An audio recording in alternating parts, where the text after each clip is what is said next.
Donnie and Dolly. The team is supported by ableauctions.ca. Closing your business? We can help. And King of Floors, your vinyl, laminate, and engineered flooring superstore.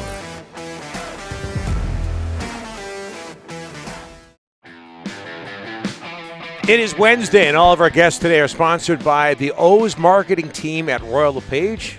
That includes Rick Campbell, BC Lions head coach, who's going to join us in a couple of moments. They will find your next home in Nanaimo, Nanoose Bay, Parksville, and Qualicum Beach. Find out more at wearerealestate.com as the BC Lions' long-awaited training camp continues in Kamloops. Joined now, as I just mentioned, by the head coach of the Lions, Rick Campbell. Rick, thanks for doing this. I know you're busy. How are you, sir? I'm pretty good. Thanks for having me. Yeah, no problem. How would you describe your level of excitement after the long wait, Rick?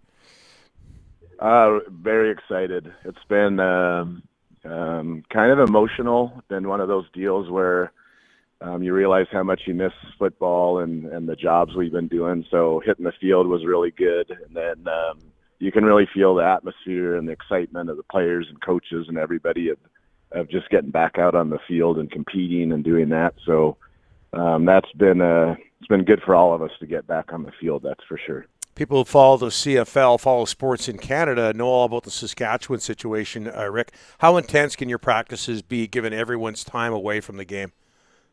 It's been pretty good. We've been pretty aware of, that the guys have had time off, and Tristan, our athletic therapist, and all those trainers have did a good job in the off season of just monitoring guys as they were coming back and get ready to go to training camp. And then we've kind of done a ramp up method where our first practice was kind of more of a jog through non-competitive type deal just to kind of get our feet wet. And then we went to what we call a single practice. And then 2 days ago we went to a full, what we call back-to-back. It's really one practice, but it's just longer. So we've been kind of ramping things up, and it's so far been pretty good. And we're just making sure we monitor guys that we don't have, too many setbacks. Rick, something else that people in BC are very aware of are the wildfires. Is smoke a factor at all in Kamloops right now for you? It hasn't stopped us yet, Okay. and it's actually gotten better. But the first day I was really concerned. I got up and looked out my window at 5 a.m. and it was really socked in. And I actually was trying to make some alternate plans, whether that would be, doing something less physical or something like that.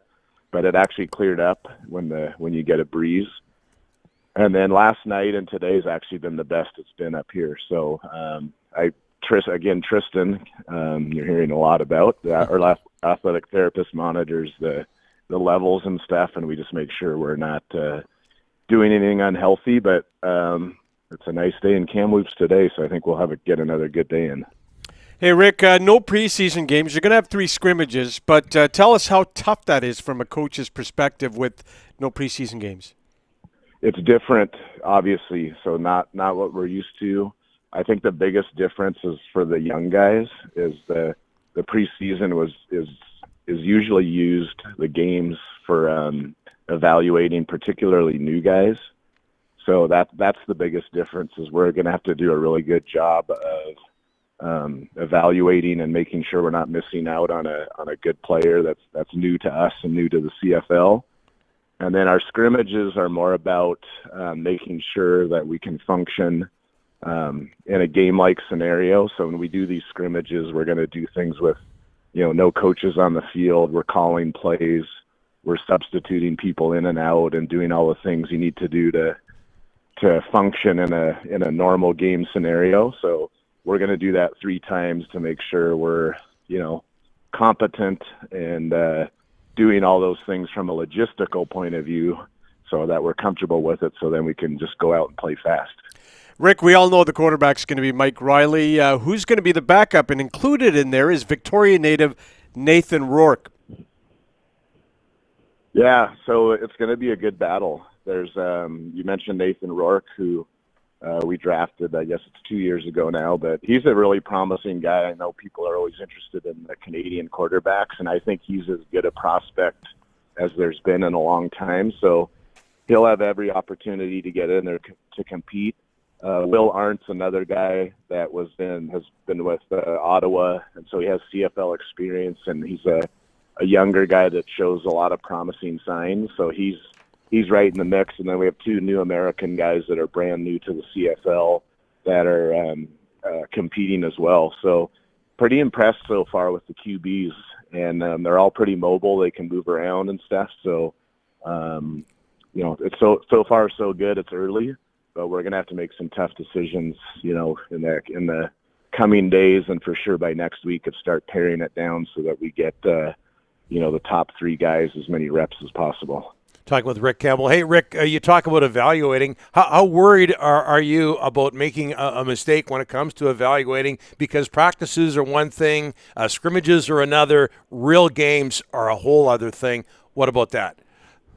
Yeah, so that's why I said we're trying to do a really good job of having the scrimmages, and also I try to do some competitive stuff in practice in kind of game scenarios, is try to put guys in and kind of see how they react to unscripted things, so they're kind of seeing things as they go. So we're relying on that, and then we have to rely on game film of what we've seen of these guys, whether that's in college, the NFL, that, so you can actually see them play physically, because we're never going to be where we're tackling or doing those types of things. So we're going to have to rely on past film from a physical point of view, and then rely on putting them in enough scenarios to where we can see them react and do the things they need to do on the practice field and have it translate into games. Hey, Rick, what can we expect from a 36-year-old Mike Riley after that long layoff? I think he feels good. I think he would fit into the category of players that absolutely didn't want to miss a year. But from a physical standpoint, guys like him have played football. If you go back to high school, they've been playing for 20 years or something. So I know he feels really good, and there's a group of guys, particularly the older guys that have been playing for a while, feel really fresh physically. I think there's an appreciation, too, for the older guys, is that, they're back on the field playing again, so they kind of have that extra spring in their step. And so I really find with the veteran guys here, they're very motivated, and it's kind of like I said, it's a kind of a spring in your step, fresh mindset, let's go. And so that's been fun to see. I'm sure a lot of them have healed physically as well. Rick, thanks so much for this. August 6th, the opener just around the corner. All the best. Thanks, fellas. Good. Look forward to talking to you again. You bet. Thanks, Rick.